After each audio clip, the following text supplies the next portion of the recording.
Welcome to the Friday Night Frenzy. I'm Amy Zimmer. High school football state playoffs are in full force, and we've got you covered. Pat Timlin, Dave Williams, and Rick Snow are out in the field with reports from across the map. Tonight, GHSA teams hit round 2. South Carolina squads are in the Elite 8, and in the GIAA, Robert Toombs Christian Academy back in the state title game for the second straight year, and that's where the frenzy begins. To Mercer University in Macon for a rematch of last year's Class 1A state championship. Robert Toombs Christian Academy looking for revenge against Edmund Burke Academy. Crusaders taking advantage of costly mistakes. That was Drew Edwards coming up with a big turnover. And later on, the defense strikes again. And guess who? Edwards. Yeah, that's him again. He's just a sophomore. How about Robert Toombs Christian Academy pulling out a 23-12 victory? There's that photo of them celebrating. They get their revenge, bringing home the state title. Congratulations to the Crusaders. And time to hit the road to Toombs County, one of the toughest places to play in all of Southeast Georgia. The undefeated Bulldogs welcoming Thomasville. Our Pat Timlin was on the sidelines and has the highlights. Hey Amy, it might only be the second round of the playoffs, but two teams worthy of playing in the Benz battling at the pit here tonight. Toombs County taking on Thomasville, a pair of teams ranked inside the top 5 of the power rankings for Class A Division I, yet battling here in Lyons, Georgia, where the Bulldogs are undefeated this season, entering tonight's 10-1. Second quarter, Toombs within striking distance. Justin Powell gets the call and stretches over the goal line for his 26th rushing touchdown of the fall. 7-0 Toombs. Less than 3 minutes later, deep in their own territory, rain coming down, and Powell can't hold on to the rock. Thomasville ties it 7-all. Less than 2 minutes before the half, rain still coming down. Alex Otero sends a beauty through the uprights. Toombs takes a 10-7 lead into the locker room. Fourth quarter, now trailing 13-10. Dogs in the red zone. Joseph Owens finds Justice Wiles. He scampers over the middle and into the end zone. Toombs County back in front, 17-13. Dogs trying to close this one out on the ground. They hand it off to Powell, and the senior refuses to go down, fighting his way all the way to the goal line and in. Toombs County hangs on 24-19, the final, with a gutsy second half performance to keep their playoff run alive. Man, I think what a great game. Two really good football teams, two really well-coached teams going at it. You know, we talked about it this week. You know, last week he has 4 carries for 200 yards, and it's not always going to happen like that. You're going to have to scratch and call, and you're going to have adversity hit you in the mouth, a fumble in the end zone, and then he has an opportunity. And hey, man, we're going to hand it to you again. You're a dude. We're going to hand it to you again. And I'm so happy for him. He made that play at the end of the game. Yeah, it was ugly, but we got it done as a team, and our defense really stepped up. You know, I made a bad play in the first half, got over it, next play mentality, and we won. Toombs continues on with their state title defense with the next round facing Northeast. Closing things out here from the pit, I'm Pat Timlin. Amy, back to you. All right, thanks so much, Pat. Back here in Savannah at Memorial Stadium, after playing just 3 home games in the regular season, the Benedictine Cadets are getting a rare second straight week on their home turf, hosting Cass in round 2 of the GHSA 4A playoffs. Cass opening drive, Cadets Jameer Lee making his presence known. The 6'3" sophomore shoots through for a tackle for loss. Cass does find the end zone. However, Cadets, they're not phased. Quarterback Steven Cannon marching down the field. The Texas Tech commit showing off his legs. He's going to go in for the touchdown, and he is fired up. That's going to knock the game up at 7 in the first quarter. Later on, Cass forced to punt, and that's when BC strikes again. Big 22 member Bubba Frazier, the Notre Dame commit, fields it, coming right into your living room. Tight ropes the sideline all the way in for the score. Just like that, Benedictine in front, 14-7.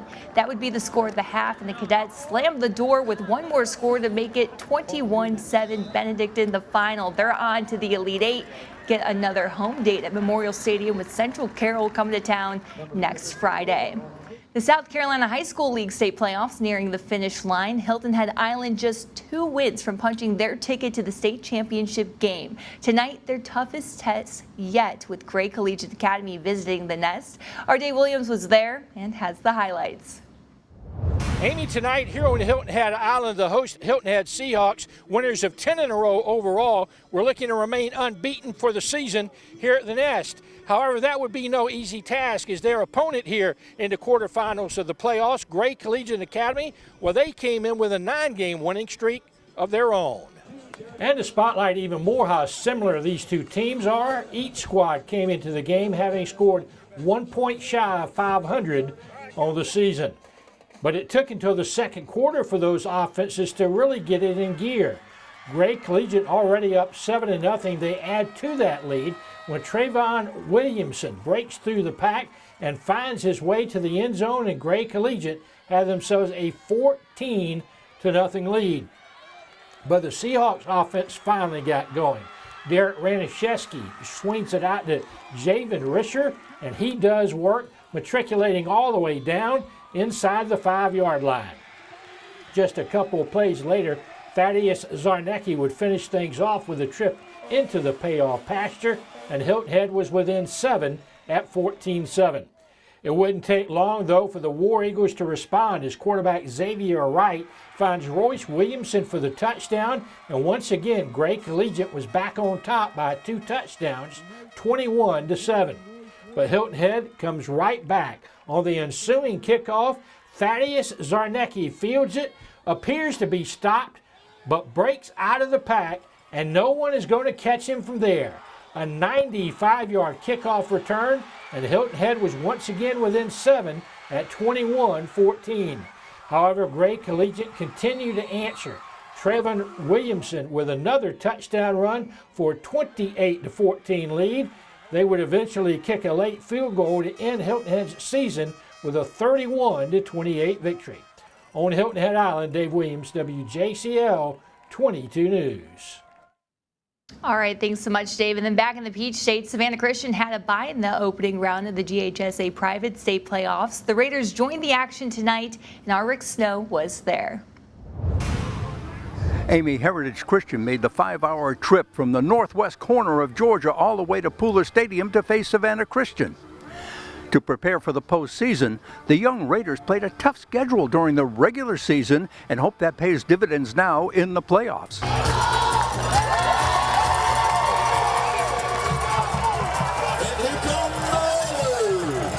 The early part of the game was dominated by the Lions of Christian Heritage as Charlie Baxter scores for a 7-0 lead in the first quarter. In the second quarter, Baxter completes a long pass to Jacob Tatum on 3rd and 25 all the way to the 1-yard line, and they would punch it in for a 14-0 lead.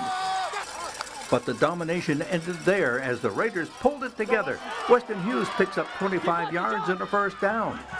Later on the drive, Ethan Hudspeth gets the call for the Raiders and races 40 yards for the touchdown to cut the lead to 14-7.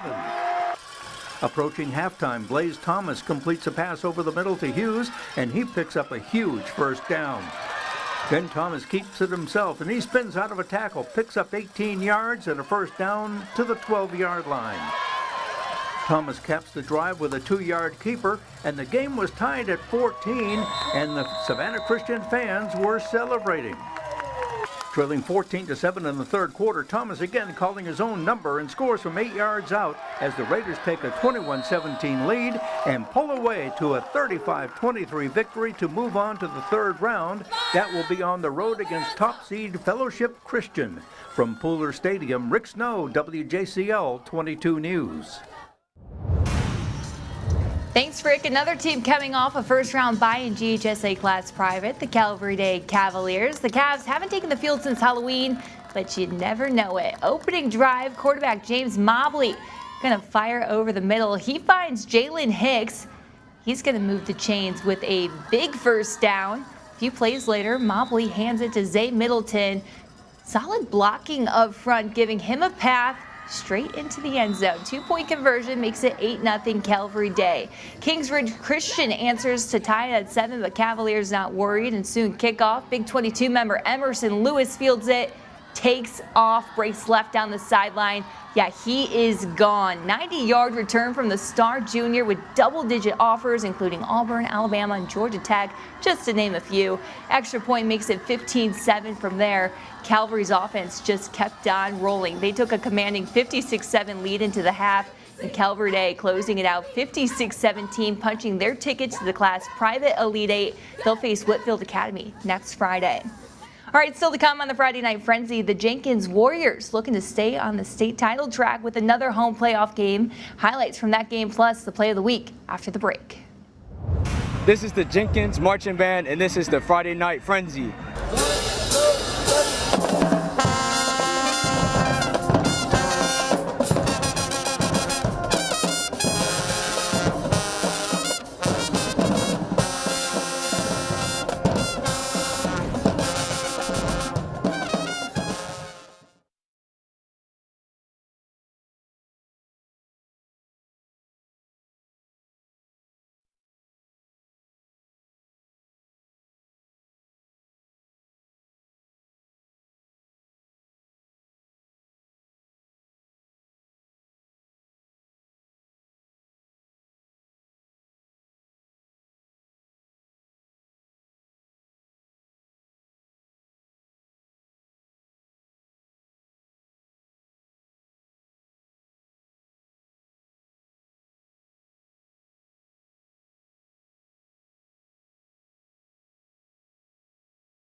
Watching the Friday Night Frenzy on WJCL. Welcome back to the Friday Night Frenzy Playoff Edition. One team riding a high after a wild first-round comeback victory, the Jenkins Warriors. The team enjoying the luxury of back-to-back home playoff games. To Grove Stadium we go. The Warriors welcoming Peach County in round 2 of GHSA Class 3A state playoff action, picking this one up with under 3 minutes left in the second quarter. All tied up at 7. Defense setting the tone. Warriors Michael Jackson flying in with a hard hit, keeping Peach County in check. Jenkins looking to steal momentum before the break, and here comes Warriors Domo Johnson on the punt return. Watch him go to work, weaving through traffic. How about an 80-yard house call? Jenkins takes a 14-7 lead into halftime, and Jenkins gonna hold on to defeat Peach County 38-28. The Warriors advancing to the Class 3A state quarterfinals. All right, it is time for the play of the week. We take you back to the Nets, where Thaddeus Zarnecki feels the kickoff, appears to be stopped, but somehow breaks out of the pack, and he's off to the races. going to take it all the way to the end zone. That's good for a 95-yard kickoff return. Unfortunately, though, Hilton Head's season came to an end with a 31-28 loss to Gray Collegiate. However, a great season for the Seahawks. And hey, the high school football playoffs continue into the weekend with some major hardware on the line. Bethesda Academy aiming for their second state title in 3 years. The Blazers taking on PD Academy at noon. We'll, of course, have highlights from that game and all the college football action coming up Saturday right here on WJCL 22. And that's going to do it for the Friday Night Frenzy. Still got a handful of local teams still chasing state titles, promising more excitement next Friday. And, of course, we'll have you covered. For the entire Frenzy team, Dave Williams, Pat Timlin, and our Rick Snow, I'm Amy Zimmer. Have a great night.